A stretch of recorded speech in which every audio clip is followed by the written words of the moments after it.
Ça va être l'anniversaire de Marcel. On va lui faire un gâteau. C'est une super idée, ça. Du flan. Merci, mon livre de recettes. Du sucre, du lait. Ah bah mince. Y a plus d'œufs. C'est bien. Et Jamy, j'ai cru entendre dire que t'avais besoin d'œufs pour tes gâteaux. Eh ben, figure-toi qu'ici, à Borès et Martron, en Charente-Maritime, certaines poules pondent jusqu'à 5 œufs par jour. Certains coqs vont même jusqu'à 3. Mais tire-toi bien, certains coqs pondent même avec la date. Incroyable, non? Ah bah j'en crois pas mes œufs. Allez Marcel, direction Borès et Martron. Et fais gaffe aux nids de poule.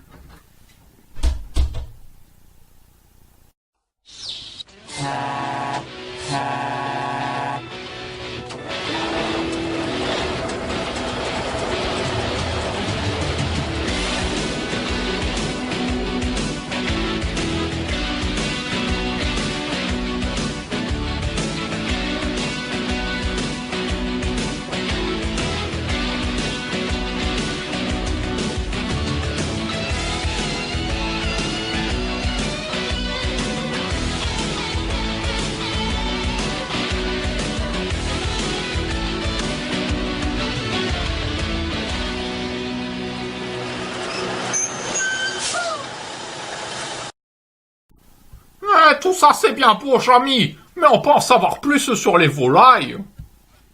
Justement, j'allais y venir. Le coq, il faut le savoir, pond des œufs car il est un descendant direct du dinosaure. Le dinosaure qui lui-même pondait des œufs. D'ailleurs, on peut remarquer sur certaines races comme le cocosaure la présence d'objets physiques communs. Regardez, points communs entre le cocosaure et le coq sont très nombreux. Il y a pour commencer la crête. Là, c'est un cocosaure chauve, donc c'est pas de chance. Un œil vif pour repérer l'ennemi de très loin. Un bec pour manger et boire. Et enfin, des coucougnous qui servent en gros à rien, mais ils sont là quand même. On peut déterminer l'âge d'un coq en comptant le nombre de points de coucougnous. Par exemple, un coq avec 9 points de coucougnous a forcément 8 ans. Mais Fred, mais où est-ce que t'es? Je te vois plus. Eh bien, je suis ici, dans la zone 52. C'est un élevage qui compte à peu près 150 000 volailles. Le plus grand d'Europe. Et j'ai la chance d'y rencontrer son propriétaire, Pierre Crocu. Alors je suis ici, chez Pierre Crocu, pour parler justement de son élevage. Alors bonjour Pierre, c'est Fred de C'est pas sorcier. Fred, ah oui, pour le reportage sur les volailles, c'est bien Voilà. ça. Alors je voulais savoir qu'est-ce que ça faisait d'élever plus de 150 000 volailles. En fait, c'est normal, donc elles sont nourries dans des gros enclos comme vous pouvez le voir partout autour. Vous les nourrissez quand par exemple? Matin, midi, espoir.